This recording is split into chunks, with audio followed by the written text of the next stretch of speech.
看见了吗？那下面有个地方，我们非常想进入的，可是用尽了方法都无法成功。不过，有一种动物，它可以进入。这种动物非常的难抓，我们费尽心机，终于抓到了一只。这种动物很聪明，有一定智商，甚至可以被驯服。是什么动物？你很快就知道了。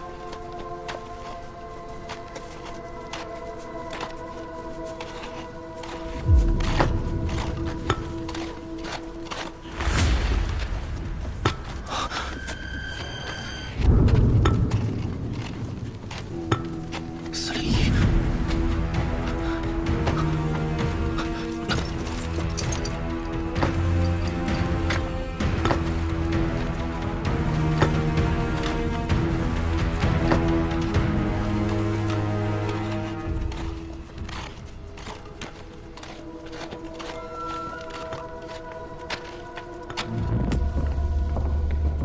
你只要能把这事做好，我就会把格式楼的科学原理告诉你。我掌握的秘密和要去的地方，比格式楼厉害得多。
你知道吗？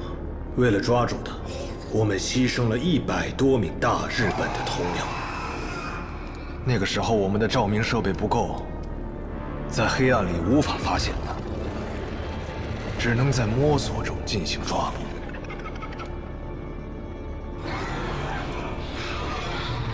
你有什么需要的，找田中局，他会立刻替你补齐装备。但如果你训不好，那就请不要再出来了。只要我驯服好了他，你就会放我离开吗？我们日本人是讲信义的，堂堂大日本帝国不会害怕你这个区区老狗。只要你能训好他，我就会放你离开。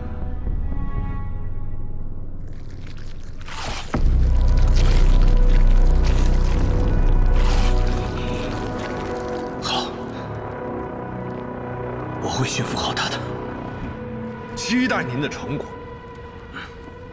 啊，对了，请务必记住，晚上睡觉的时候，千万不要离他太近。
究竟还有多久？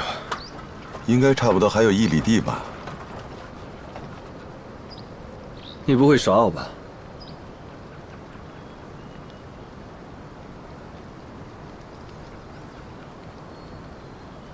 其实有件事情我没跟你说，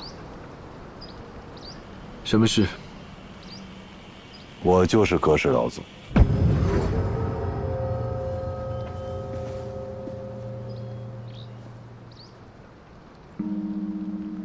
的信徒。你见过他？没有。当年我瘸了腿，被人忽悠入了教。那你入教之后做什么？砌墙。你说的那堵高墙，我去过。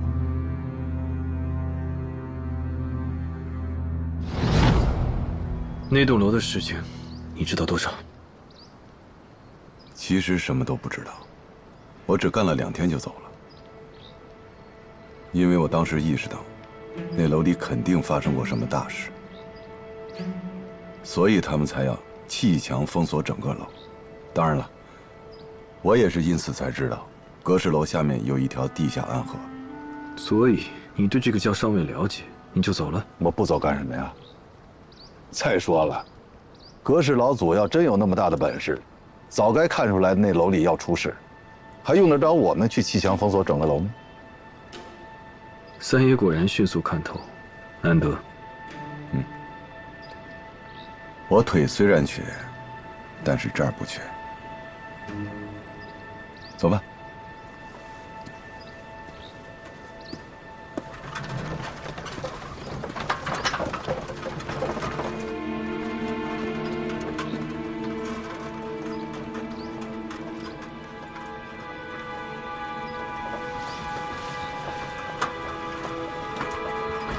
等一下。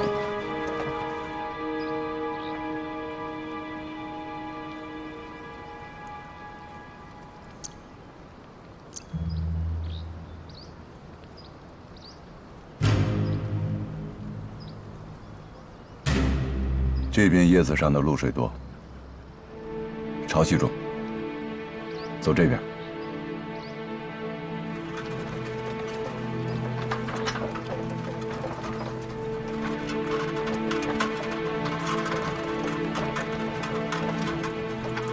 好。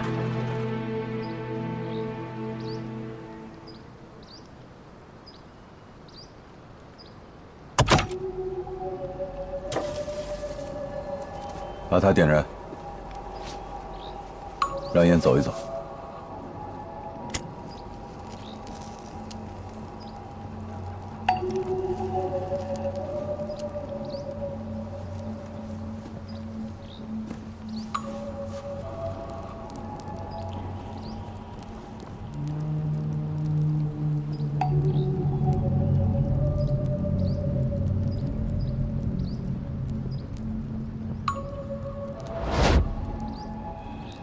这边。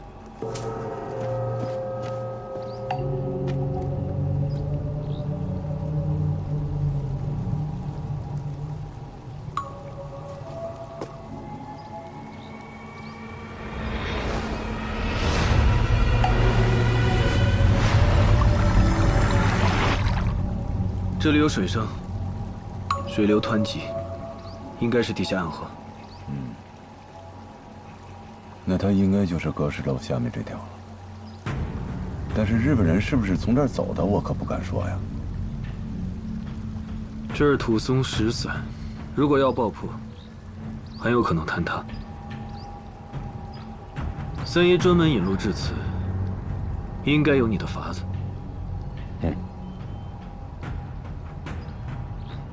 这下面呀，不光水流急，还有很多暗礁。我一路看于山势，发现整条地下暗河在这一段有龙骨凸起，这就说明这底下肯定有一道石头形成的堤坝。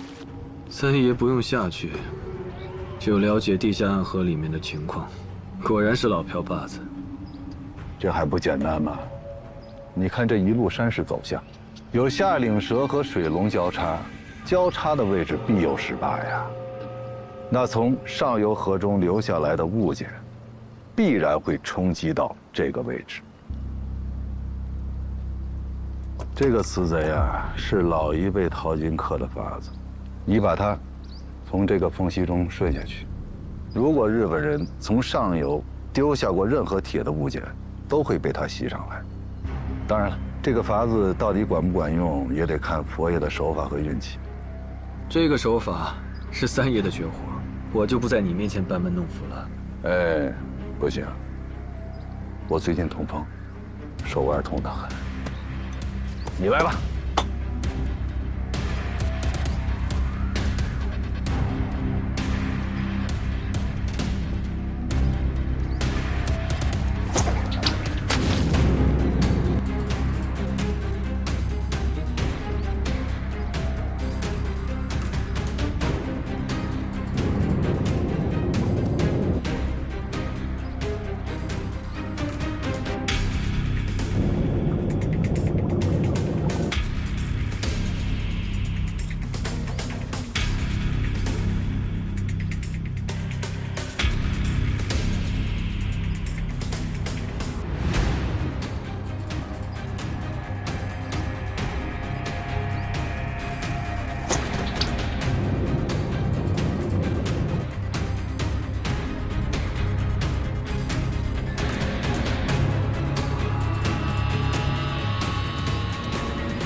佛爷，你肯定是没见过饿极了的乞丐如何在地缝里掏米粒吃吧？像你这样，光使蛮力可不行啊，你得像我这样，小指抵住缝隙的边沿，食指和中指差3毫，你感受水流的速度，找准机会，然后手腕，啪，这么一翻。力道大一点，米粒就碎了；但是轻一点呢，你又什么都捏不上来。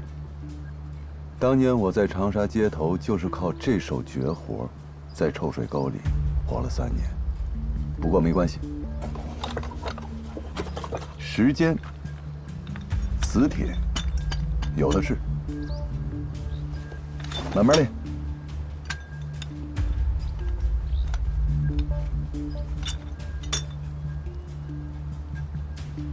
这个虽然是乞丐的绝活，但关键时刻能救命。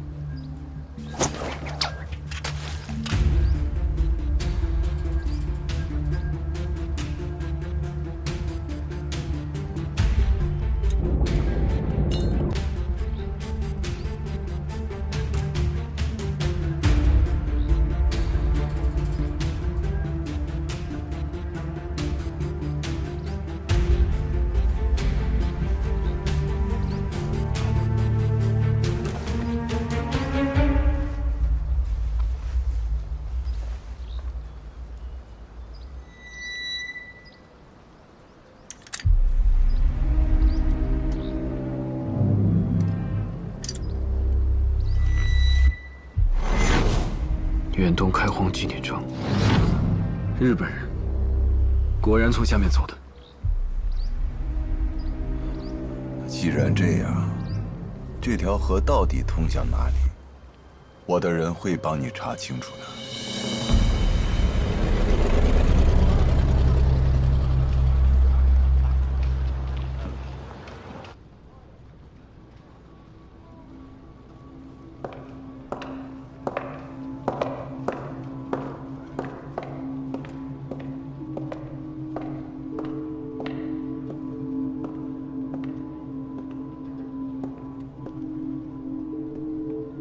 来了，怎么回来都不打声招呼？听说你们九门还开了个大会，聊得如何呀？你是不是一直在替日本人做事？你太小看我了，我向来只为我自己谋划。底下的记号都做好了。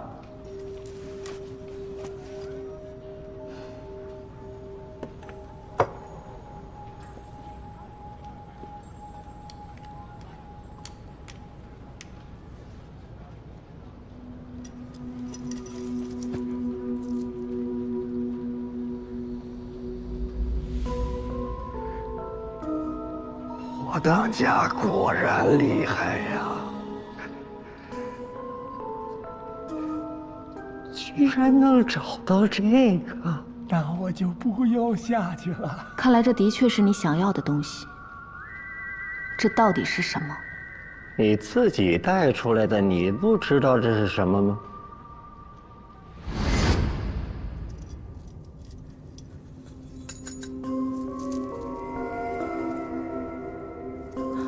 沙子，我不知道。你在阁侍楼里，是不是看见了法术？这个就是法术背后的秘密。有了它，千岁爷我就不怕张启山。你答应我的事情，该兑现了。这些是霍家的借条，霍家欠我的也一笔勾销。可惜呀，钱财债消了，你和我一起勾结日本人的债又欠下了。哈哈，你看似可以和我分道扬镳，实则你和我的关系更紧密了。哈哈哈哈！霍家不怕同归于尽。哎，没到那份儿上，勾结日本人，也未必都是坏下场。你放心，我保证，只要你竭尽全力，霍家会活下来的。那当然了，也只有霍家。你要对九门做什么？千岁爷，不用回避，仙姑和我是一条船上的，她已经脱不了干系了，对吧，仙姑？千岁爷，我们的人已经追到齐贼嘴，随时可以动手。那就直接杀了吧，不用犹豫。是。丁千岁，不用那么惊讶，老八只是第一个，很快就会有第二个、第三个。仙姑，你要是说出去了，我和你的事情就会败露，你在九门、在长沙就无法立足了。要不这样吧，今天我们商量个大计。老八一死，张启山肯定暴怒，你和我都有危险。不过你放心，我这个人凡事总会多留一手，这都是在宫里学的。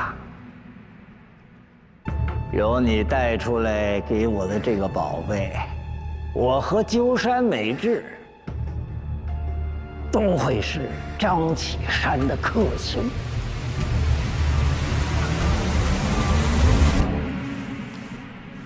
佛爷，丁千岁的底细，小静都查清楚了。这人确实不简单，他已经改了国籍，从法律上来讲，他现在已经是美国人。详细说说。丁千岁，原名丁世昌，长沙人。他8岁时就净身入宫，在御膳房当差。光绪年间，宫中有个比利时传教士，名叫约瑟夫·范德堡，他是专给慈禧太后进献西洋点心的。丁千岁想方设法巴结上这个人，靠着这层关系得了出宫采办的差事。13岁时，丁千岁跟着约瑟夫传教士到了上海，他先是投靠了比利时人，在法租界的教会，随后不久又搭上了美南长老会，混进了广慈医院当差。同年受洗，取教名塞缪尔丁，正式开始修读神学。然后他靠着教友特案申请了特别登记，在16岁时正式加入美国籍。他靠着这个身份再回宫，反倒更吃得开，所有人都要敬他3分。一个宫里的太监，摇身一变变成了个美国人，绝对不是常人能办到的。后来清朝倒台，他立刻卷走宫里的银子，投靠美国人。42岁时，在美国人的安排下，他到了长沙，表面上是办洋行做生意，可暗地里，他就是在帮美国人倒账洗钱。不过美国人也不信任他，重要生意从不经他手，丁千岁无法从中获利，无奈暗中又攀上了日本人。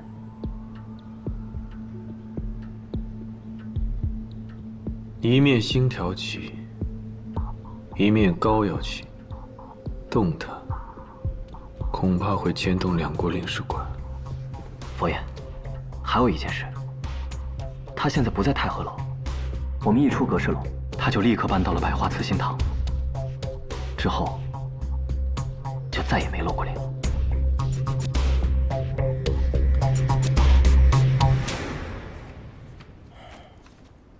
丁千岁肯定已经猜到我们查出他和日本人的关系，所以才躲起来了。现在若要动他，除非进领事馆抢人，这事一闹大，美国领事馆那边必定出头干涉，那么这件事情就会演变成外交事故。所以为什么我来找你？你来找我，怕不是我聪明，而是急着救吴老狗吧？你对吴老狗是否有所改观？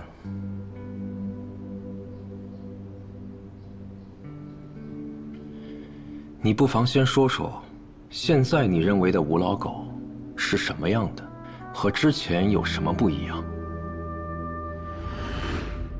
我想活下去，要有口热饭吃，要活得像个人啊！我再信你一次，你最好能抓住他。我信你还有1成的可能会保九门，我就赌你这1成。我帮你。有勇有谋，有赤子之心。虽然文化水平低了点，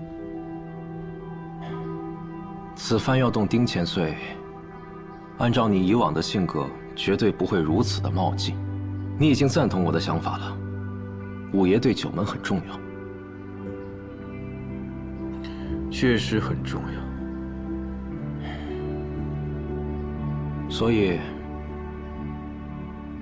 这事虽难，倒也不是不能做。首先，让他们觉得丁千岁已经是个废子，但这个废子还得有点利用价值。九爷，该怎么做？30年前，北平闹天花。死人堆在巷子口几天都没人收。如今虽然可以种牛痘预防，却未断绝。这种病一旦闹出来，谁都怕。教会绝不会再留人，一定会第一时间把他送去医院。据我所知，教会在长沙有自己的医院。没错，但不止一家。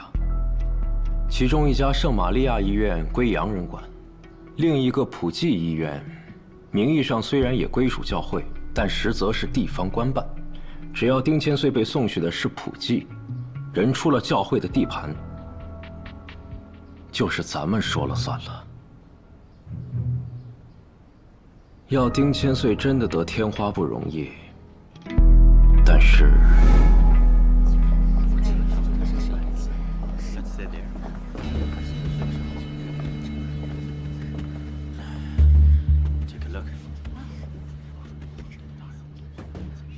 张启山那边动静如何呀？他已经派了好几拨人去府上探过，听说还查了您的户籍。知道我是美国人，他吃了一惊吧？如今他再想动我，也无计可施了。真想看看那张沮丧的脸儿。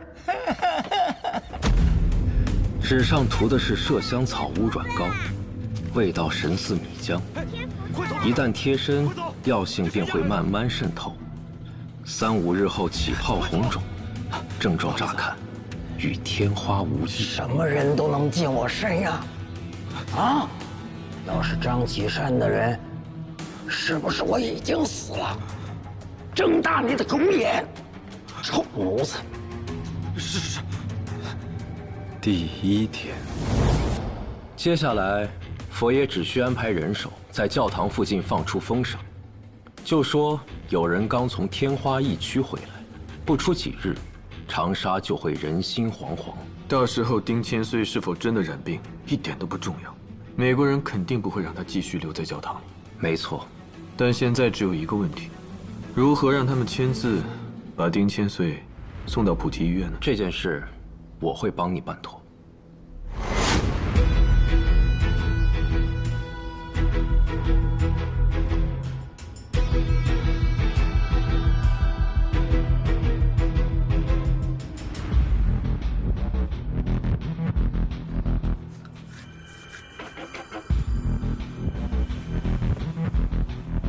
这是天花，这是天花，这个人得了天花，大家快跑啊！快跑，快跑，快跑，快走，快走，快走！我告诉你们，我可是美国人，谁得天花了？你害我！你是谁呀？再走。哎，放开我！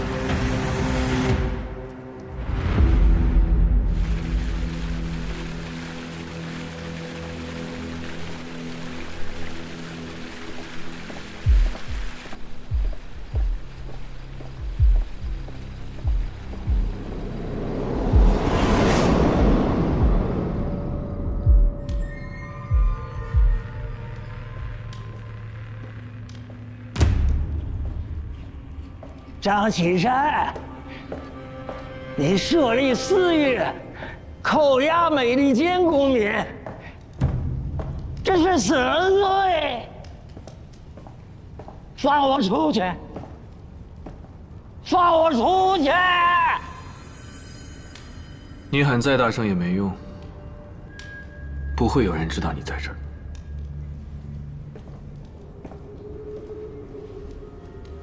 鸠山美智到底跟你什么关系？他在阁石楼到底在干什么？为什么要抓吴老狗？他们现在在哪儿？说！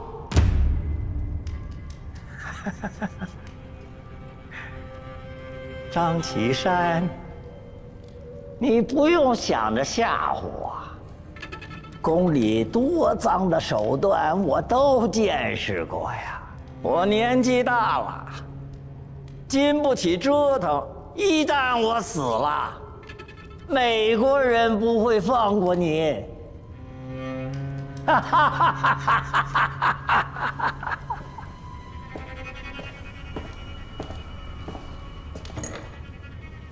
我老家有一种特殊的刑术，能一只手捏碎你的头骨。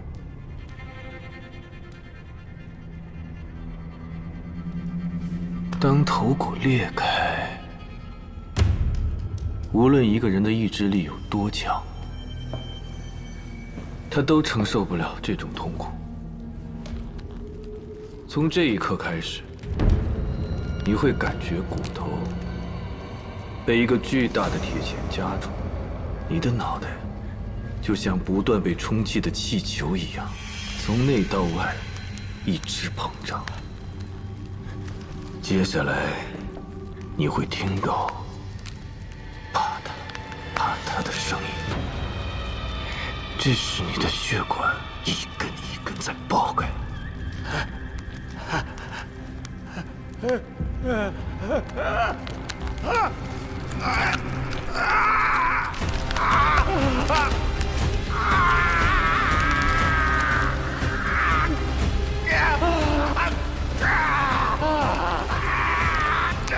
张启山，你放来啊！你这就怕了，你下回啊！我说啊！我全都告诉你啊！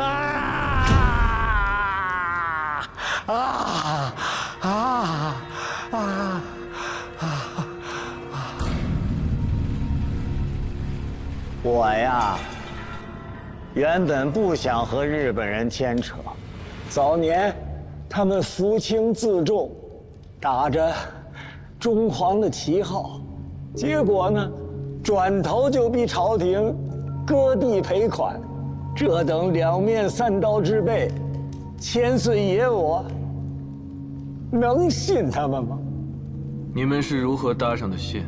鸟取，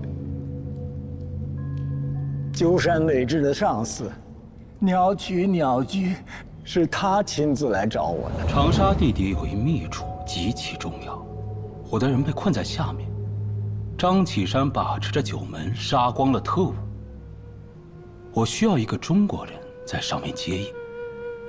我是美国人，凭什么帮你呀？美国人，美国人对你们中国不过是贪图市场、攫取利润。你跟着他们，不过是混口饭吃，永远也翻不了身。而我们大日本帝国，要的是这块土地，这里迟早都是我们的。你若是现在帮我，日后便是人上人；否则，待局势定了，你仍旧是个跪着讨饭的奴才。我是一个不完整的男人，奴才。我做够了，想翻身啊！光凭洋人的一纸国籍不够，要做就得做真正的主子。我在日本人的帮助下，买下了太和楼，给鸠山运送物资。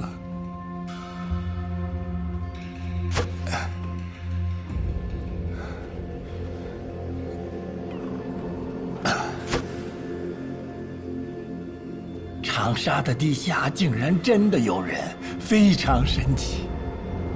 我后来知道了，他叫鸠山美智。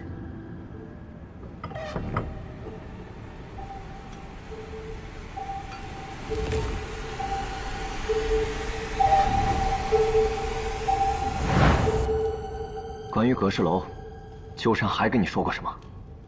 他不多言，从不解释。只发号施令，我听命行事而已。其实啊，你们也不必太在意那栋楼，那地方就是一个幌子罢了。鸠山真正要去的地方，从来都不是阁氏楼，是地下暗河的终点。你们知道地下河？你们是怎么知道的？终点在哪里？告诉我。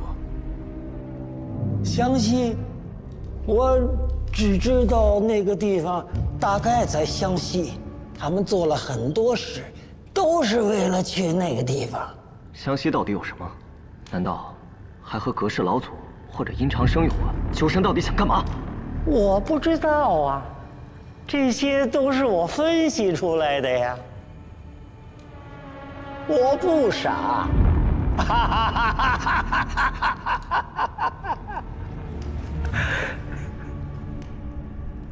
，401部队呢？那也是鸠山安排的，他给了我一些丹药，那丹药能让人听话。你继续说。我觉得那就是法术，而且他学会了。得了神力，能测命运、窥天机。我和你现在这番对话，或许他能听见。就在此时此刻。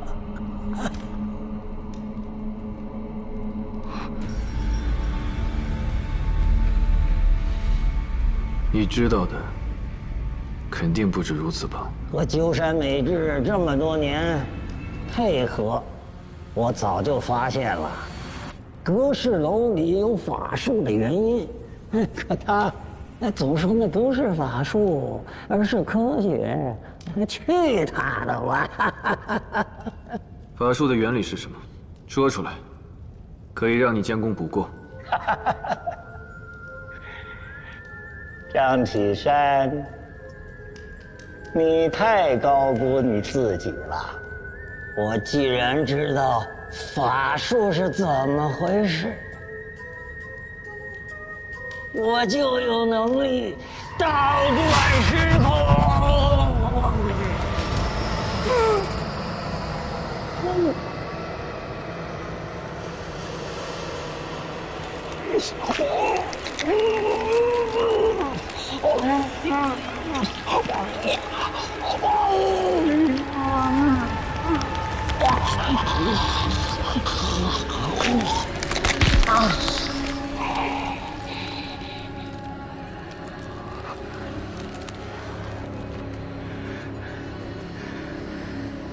我要走了，张启山，再见。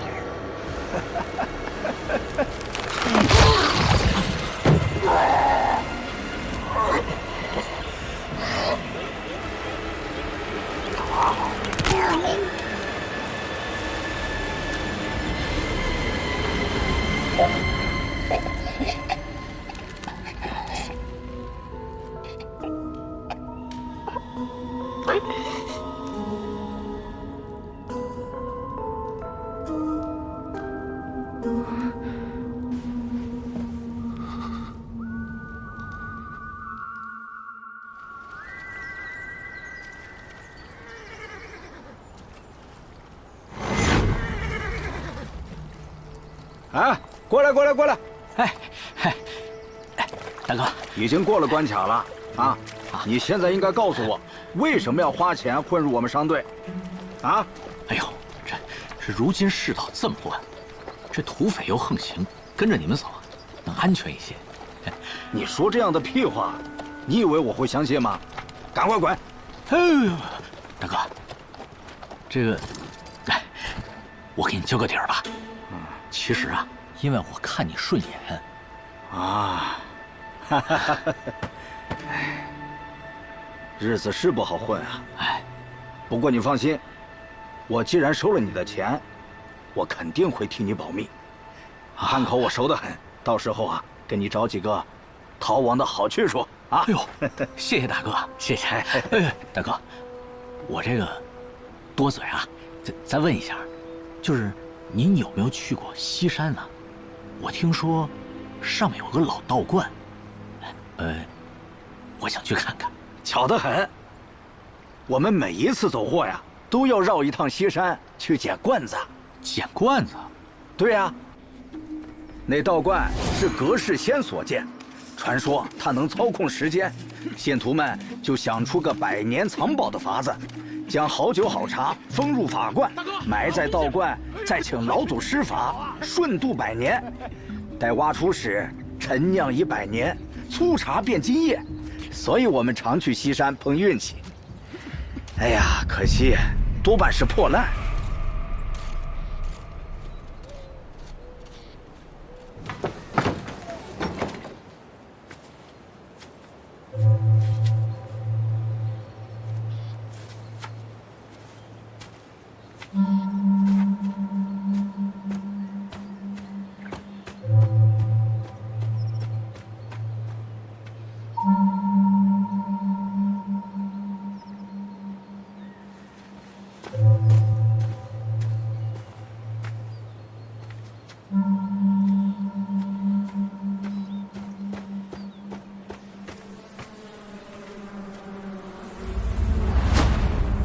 又来人了，您诸位好啊！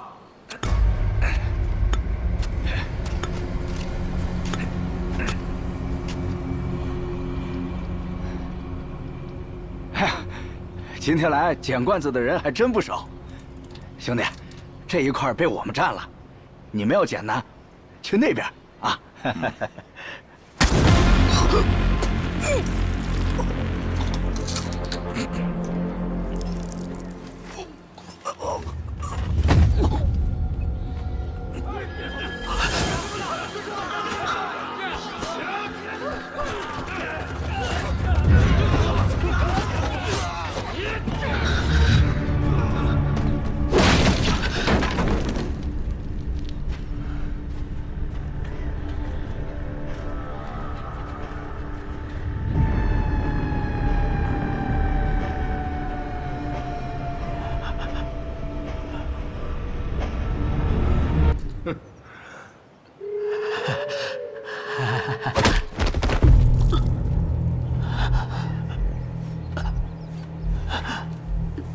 张启山，到底让你来这儿查什么？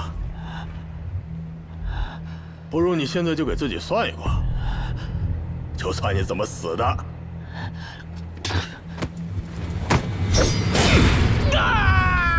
算不算？我算。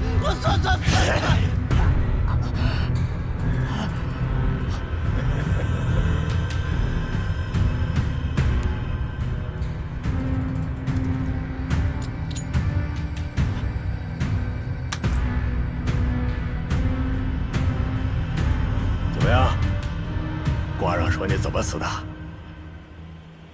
卦象上说我不会死。是吗？那卦文呢？我佛慈悲。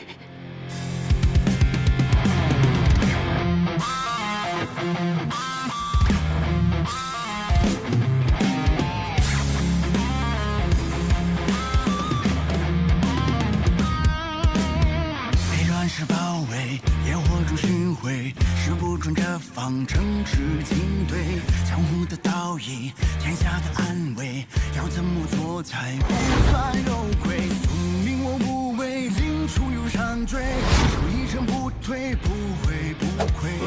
注定风云际，神话摧毁，九门一心同归。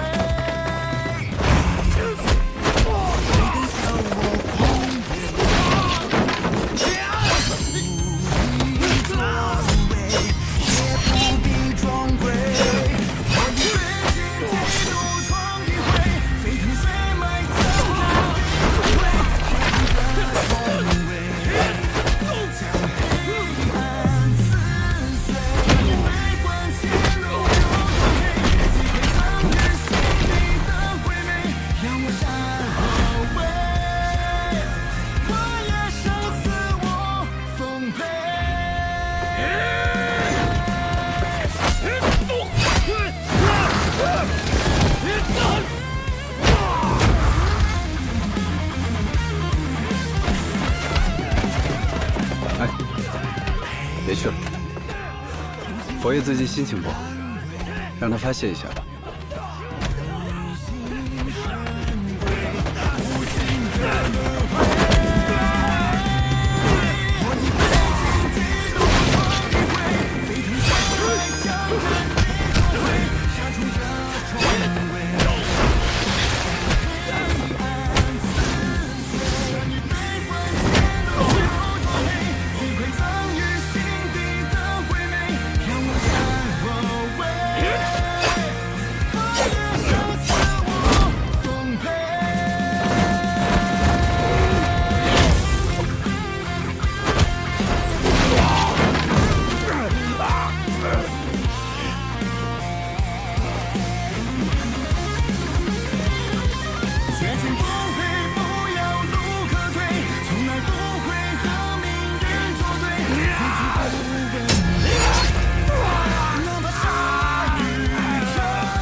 佛爷，是丁千岁的人。猜到了。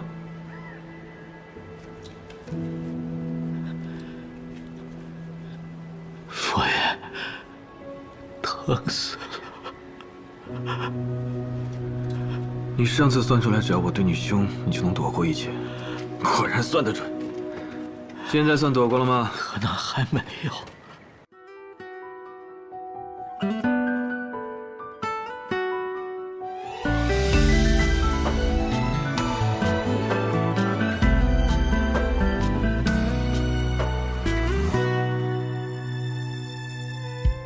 往事如云烟，无声中决断，这谜局纷乱，谁又难得考完？在寻常不过的道别，抬头似乎是艳阳天，或许是最后的并肩。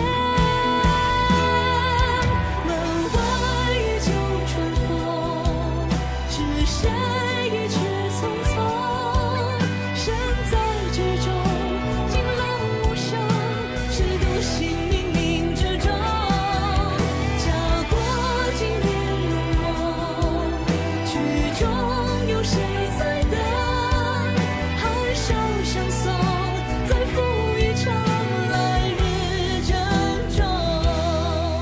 曾争分夺秒，只待破晓。长留冤仇中报，宿命落网中，谁都无处可逃。生死如刀，也曾年少，有心同往海浪惊涛，留一点余火照前途骄阳。门外依旧春风，是谁匆匆，身在剧中，惊浪无声，谁独行冥冥之中。家国经年如梦，曲中有谁在等？含笑相送，再赴一场为缘。